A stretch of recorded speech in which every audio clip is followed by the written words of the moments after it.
Zebra 3, Zebra 3. Alerte Action Joe. Alerte Action Joe.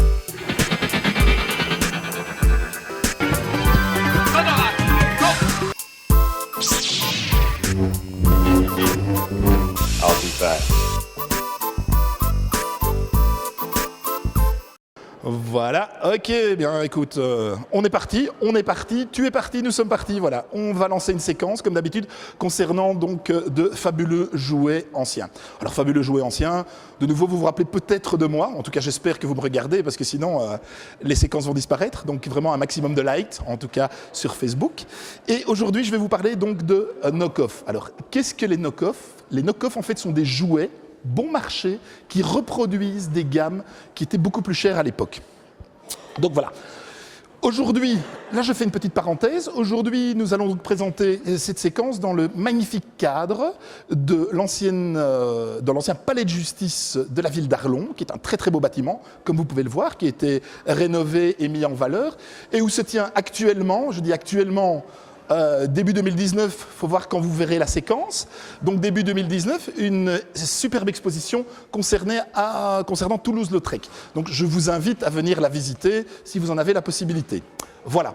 Maintenant, on va rentrer dans le vif du sujet et nous allons donc présenter nos sympathiques jouets qui sont présents ici. Donc sympathiques jouets qui font partie de la gamme Steve l'aventurier. Alors comme le nom l'indique, évidemment le personnage principal que l'on peut trouver ici s'appelle Steve. Le même personnage que l'on va trouver plus loin, ici, toujours le même Steve. Et donc ce Steve l'aventurier va avoir toute une série de panoplies, bien entendu, d'aventuriers.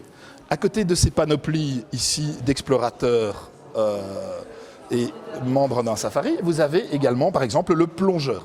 Alors, de manière à pouvoir développer la gamme, le fabricant est allé un peu plus loin que juste Steve l'aventurier.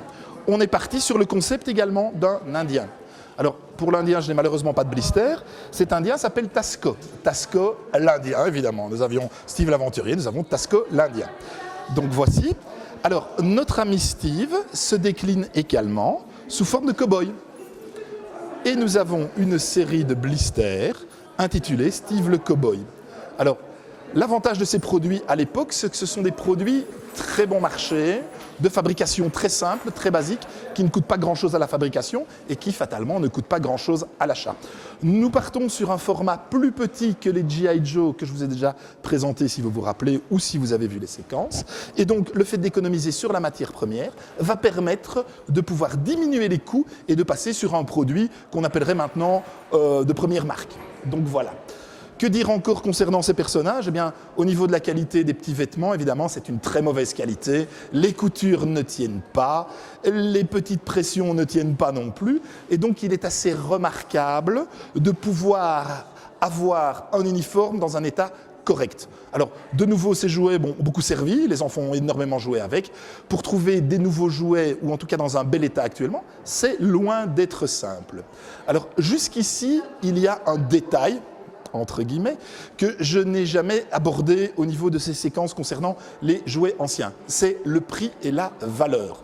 Alors évidemment, tout ce genre de choses a une valeur, a un prix. On peut les trouver sur Internet, on peut les trouver dans des bourses de collectionneurs, on peut les trouver également dans les brocantes. Donc les possibilités de pouvoir les trouver sont très très importantes. Alors, quelle est la valeur actuellement d'un blister comme celui-ci? Eh bien, aujourd'hui, on va donner des chiffres. Donc toujours, février 2019, excusez-moi. Je suis un peu en arrière. Je suis resté bloqué dans les années 70 dans les jouets. Je suis resté bloqué en janvier au niveau du calendrier. C'est des choses qui arrivent. Et donc, ce genre de choses vaut entre 10 et 15 euros. Une figurine nue ou plus ou moins habillée avec un uniforme incomplet comptait également le même prix. Voilà, je pense que pour Steve l'aventurier et ses amis Tasco, Steve le cowboy, on arrive pratiquement à la fin. Encore une petite variété qui existe, c'est Steve le pirate. Donc le même personnage que le cowboy ou que le militaire, mais qui va présenter une barbe et qui sont beaucoup plus difficiles à trouver. Voilà, je pense que pour aujourd'hui, on a fait le tour du sujet et je vous propose de se retrouver par la suite pour un autre sujet. Voilà.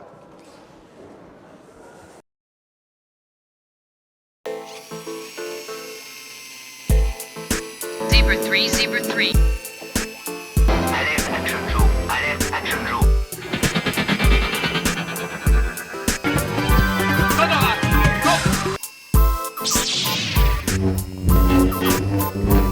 savoir y faire.